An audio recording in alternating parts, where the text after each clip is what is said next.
Bismillahirrahmanirrahim. Jadi kita mulai untuk pembelajaran hari ini masih tentang pengenalan dasar astronomi.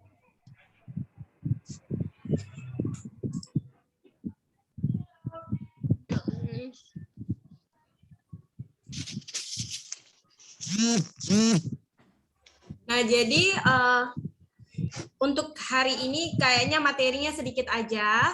Nah, tujuannya diharapkan siswa mampu mengelompokkan jenis-jenis planet dalam tata surya dan dapat menghitung jarak planet dalam tata surya menggunakan deret ukur Titus Bode.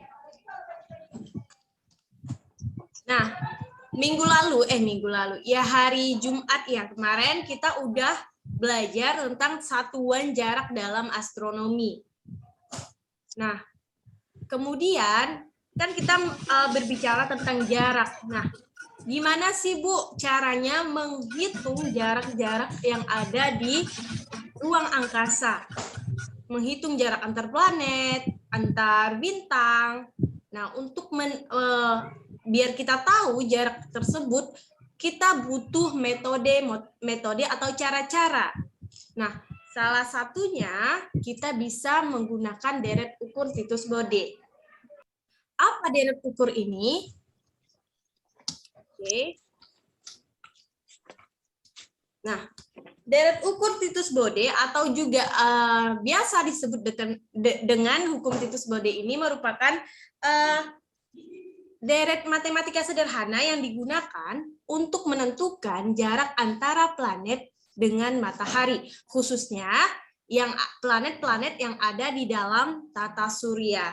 Jadi deret ukur ini pertama kali diperkenalkan oleh Johann Daniel dan Johann Daniel Titus dan Johann Bode, seorang astronom dari Jerman.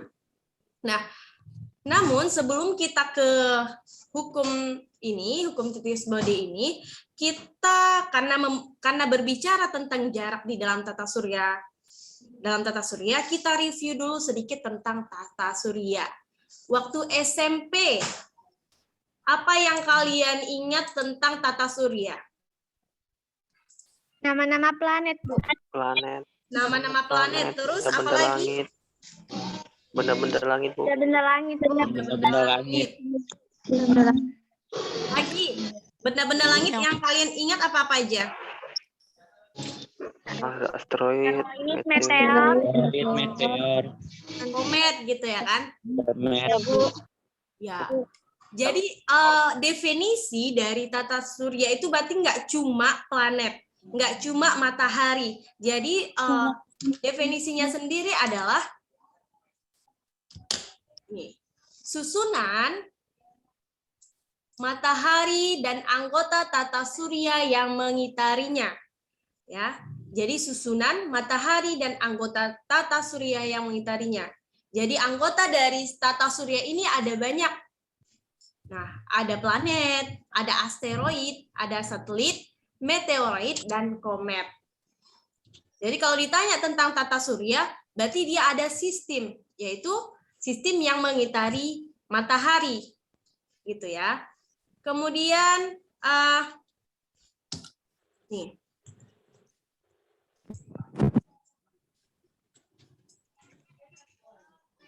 Inilah anggota-anggota dari si tata surya yang mengitari si matahari. Jadi matahari ini sebagai pusat dari sistem tata surya itu sendiri. Matahari ini juga merupakan sebuah bintang. Bintang, Bu. Ya, jadi matahari ini merupakan bintang di dalam tata surya kita. Oke, lanjut.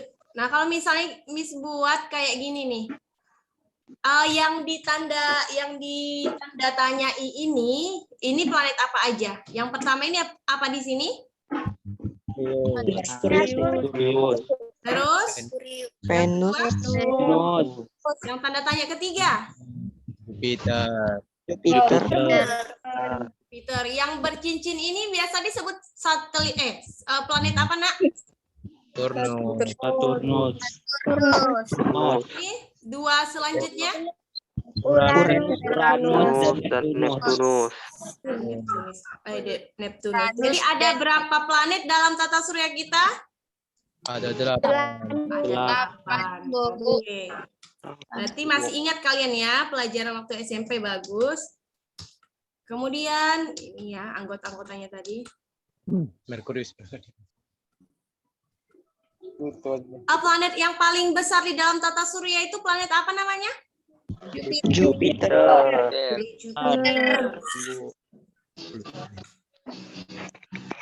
Yang sering disebut sebagai bintang kejora?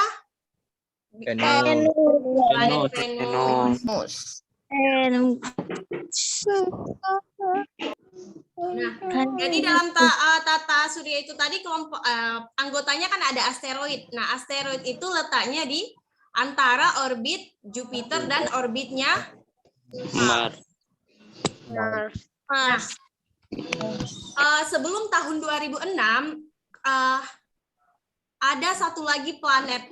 Jadi di planet tata surya itu ada 9. Siapa itu? Pluto.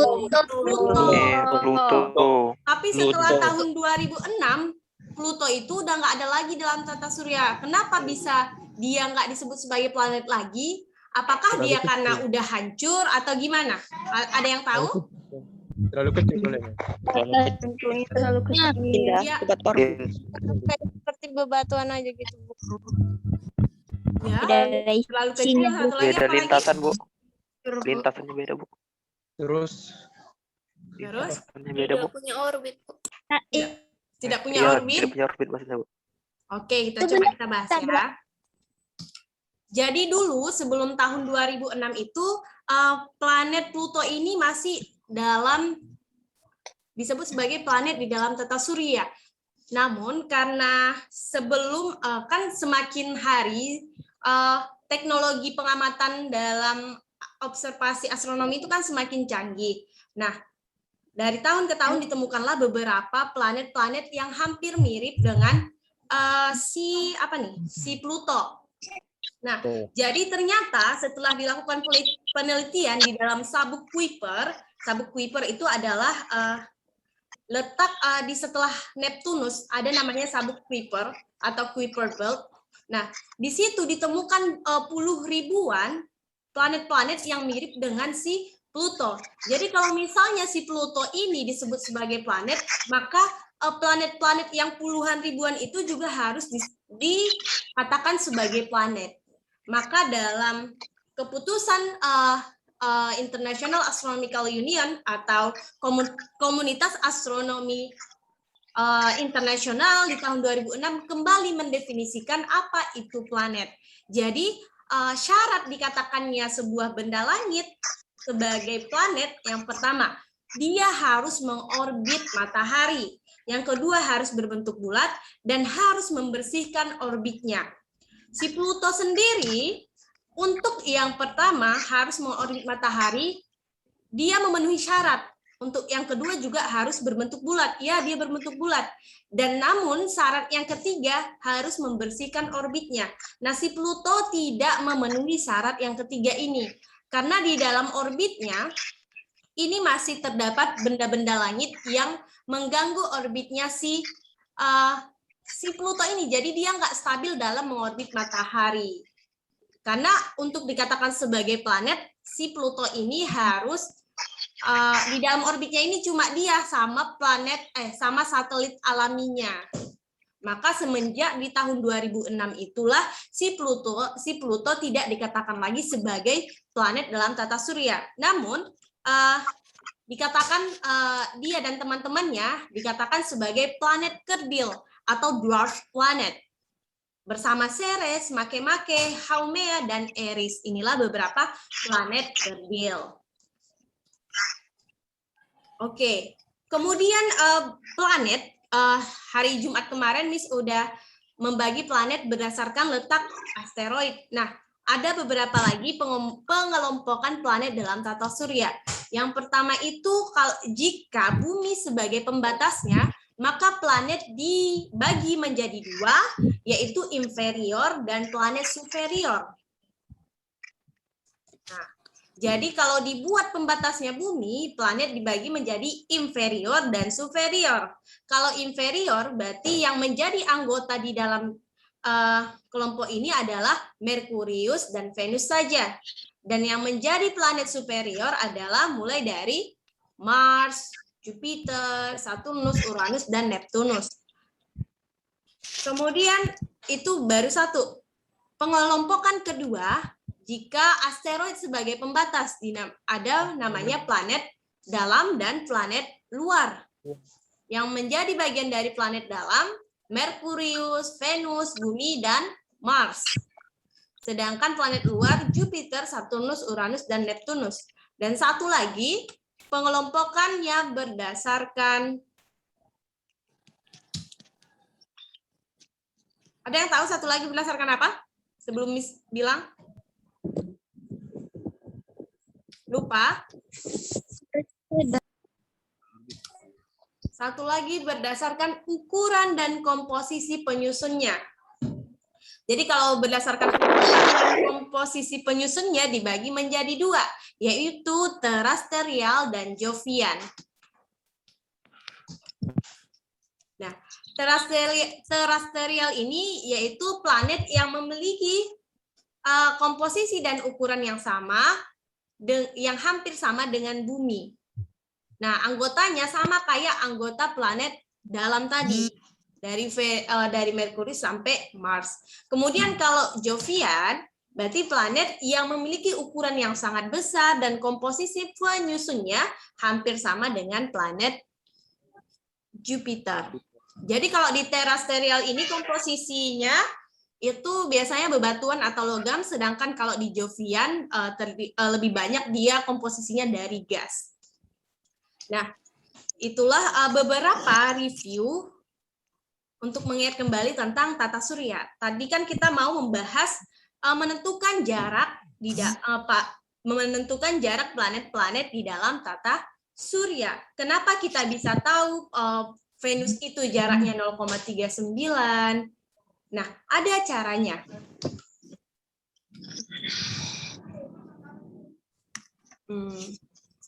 Kalau kita urutkan planet dari matahari, planet yang terdekat dari matahari mulai dari Merkurius sampai Neptunus gitu kan. Nah, kita bisa menggunakan deret ini.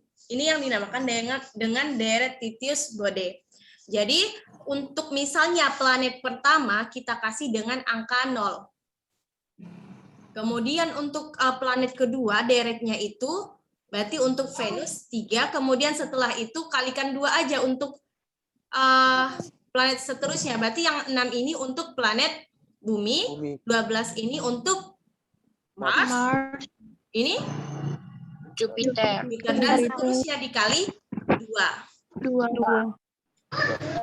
Nah, adapun untuk mencari jaraknya tinggal masukkan ke sini. D, jaraknya ini sama dengan N tadi ditambah 4 dibagi 10. Nah, D ini jaraknya berarti ini adalah jarak dalam SA. Atau AU. Masih ingat kan SA? A itu apa? Ibu. Satuan.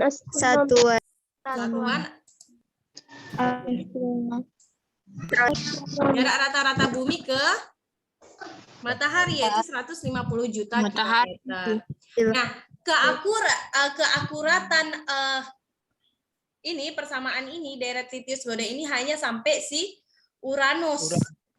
Jadi kalau misalnya Neptunus ini nggak berlaku lagi karena udah jauh sekali bedanya antara jarak asli dengan ini, dengan Titius-Bode ini, karena deret ini ditemukan sebelum menemukan planet Neptunus. Jadi cuma sampai planet Uranus aja berlakunya rumus untuk mencari jarak dalam planet tata surya ini. Makanya sering juga disebut sebagai hukum yang aneh.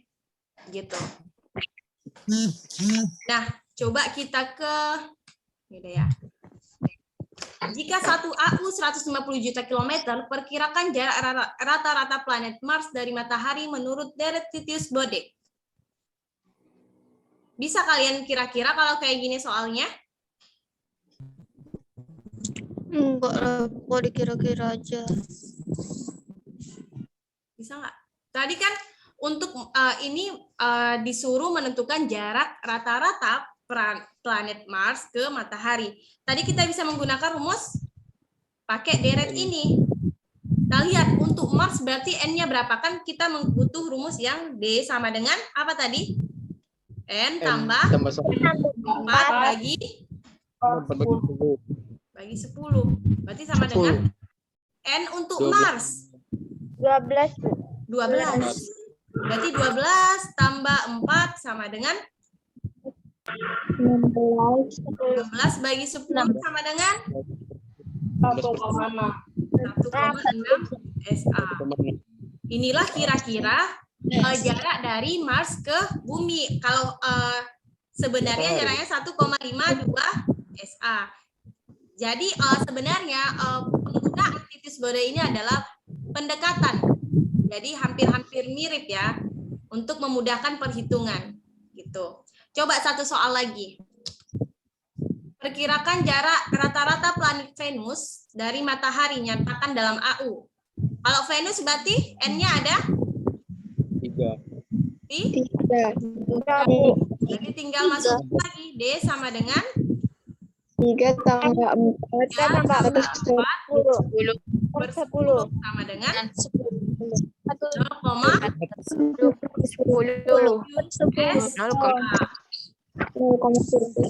Oke, bisa. Jadi kalau misalnya ini kan cuma diminta dalam satuan SA aja. Kalau soalnya minta diubah ke dalam satuan kilometer, berarti kita tinggal kali 0,7 kali tadi 150 kali aja ya, kali 10 pangkat 6 kilometer. 7 kali 15.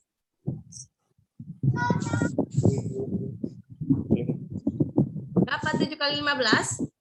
95. 100.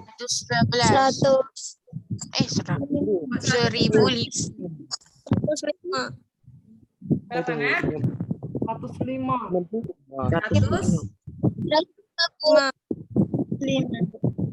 105 kali 105 Miss. pangkat 6 kilometer. Inilah jarak dari Mars ke dari Venus ke matahari. Mudah kan kalau menggunakan rumus ini, asalkan ingat deretnya. Ingat aja, deretnya itu 0, habis itu 3, habis itu dikalikan 2. 3 kali 2, 6, kali 2 lagi 12, dan seterusnya.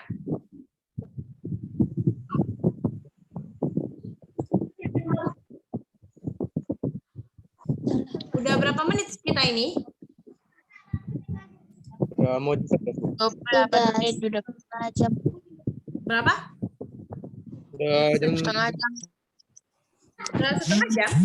Setengah jam kurang. jam 10. 1 menit lagi.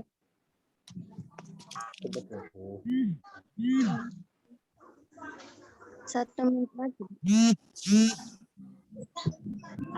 Tadi kita mulai jam berapa ya, Nak? Tadi jam 9.28 gitu kayaknya. Oh iya, udah hampir setengah jam ya. Udah kayaknya untuk hari ini yang ini dulu ya teorinya. Hari Rabu insya Allah kita lanjutkan lagi. Kalian udah di-share kan sama wali kelas ini untuk masuk ke course? Sudah, Bu. Iya, udah. Jadi kan nanti kalau misalnya untuk modul astronomi, kalau kalian udah buka course-nya, lihat di folder bidang, tes ke bidang, kemudian pilih astronomi, di situ ada modul Miss buat untuk kalian baca-baca. Ya? Iya, baik. Oke. Terima kasih atas partisipasinya hari ini. Mohon maaf apabila ada yang salah dalam penyampaian Miss ucapkan assalamualaikum warahmatullahi wabarakatuh. Selamat siang semuanya, boleh list. Waalaikumsalam. Selamat siang, Miss. Makasih, Miss.